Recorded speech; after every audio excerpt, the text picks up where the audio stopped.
என் ஸ்டைலில் mutton Cola உருண்டை எப்படி பண்ணுறதுன்னு பார்க்கலாமா? அதுக்கு தேவையான இன்க்ரீடியன்ஸ் எல்லாம் இந்த மாதிரி எடுத்து வச்சுக்கோங்க.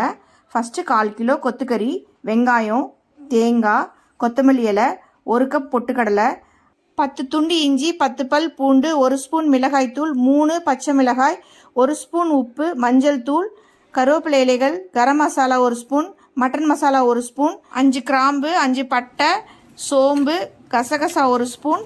இது எல்லாத்தையும் நல்லா மிக்ஸ் பண்ணிக்கோங்க. ஃபஸ்ட்டு கொஞ்சம் கொஞ்சமாக குறப்பாக அரைச்சி ஒரு பாத்திரத்தில் எடுத்து வச்சுக்கோங்க. நெக்ஸ்ட் டைம் மறுபடியும் அதை ஃபுல்லாக போட்டு திரும்பியும் நைஸாக அரைச்சிக்கோங்க.